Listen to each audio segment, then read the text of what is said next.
દાયરાને રામ રામ અને મિત્રો દેશી લાઈફ માધવપરમાં આપનું સ્વાગત છે.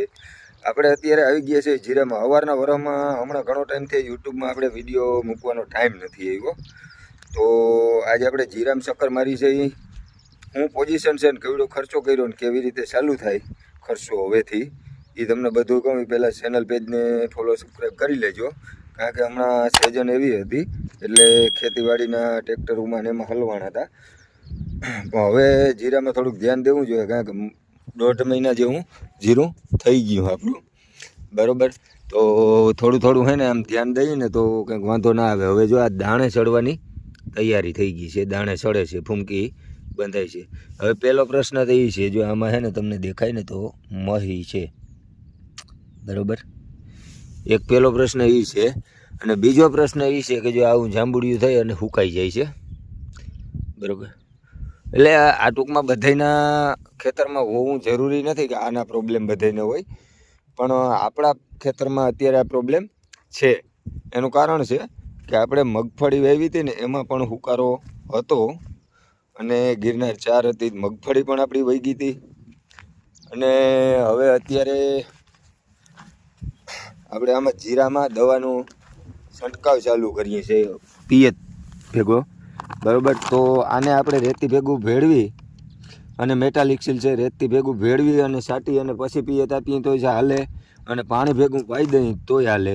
5.5 વીઘામાં 1 કિલો મેટાલિક્સિલ આપણે છંટકાવ કરવાનો છે અથવા પાવાનો છે, બરાબર. આનેથી હુકારામાં બહુ જાજો ફાયદો થાય. ગયા વર્ષે આપણે રોકેલું હતું આનેથી, આ છાંટી અને પિયત આપ્યું હતું, બહુ જબરું દાણા ભરાઈ ગયા પછી પણ વાંધો નહોતો આવ્યો. આનું કામ છે છોડનો વિકાસ, મૂળના અમુક પોષક તત્વો ના મળતા હોય એ લઈ અને આપે, અને જીરાનું ગ્રીનરી જે કલર કહીને કારું વાદળ જેવું એ આ આપણે 5.5 વીઘામાં 2 કિલો નાખવાનું છે.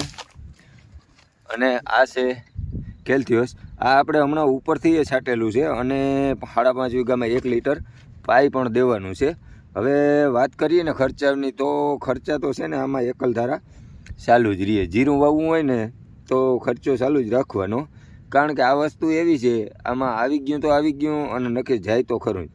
દાણા ભરાઈ ગયા કમ્પ્લીટ, એમ થયું કે હવે 10 થી 15 દીમાં આને ભેગું કરી લેવાનું હોય એવી પોઝિશન, તો જીરું વયું જાય. એટલે આપણા મનને શાંતિ માટે આપણે થોડું ઘણું કરી દેવાનું, અને થોડો ઘણો મેટાલિક્સિલ છે એનાથી હુકારામાં ઘણો બધો ફાયદો પણ થાય છે. તો વિડીયોને શેર કરી દેજો, કારણ કે આપણે ઘણો ટાઈમથી યુટ્યુબમાં એક વિડીયો નાખ્યો જ નહોતો. એટલે આ જીરાનો પહેલો વિડીયો આજથી આપણે ચાલુ કર્યું, કારણ કે વાવેતરમાં એવડી ટ્રાફિક હતી, થ્રેશરમાં એવડી ટ્રાફિક હતી, એટલે ક્યાંય આપણાથી પોતાય એમ નહોતું. એટલે આપણે વિડીયો બહુ ના મૂકતા, પણ હવે ધીરે ધીરે વળી રાબેતા મુજબ જેવા ટાઈમ મળતા જાય એવા વિડીયો ઉતારતા જાઉં. તો મળીએ નેક્સ્ટ વિડીયો.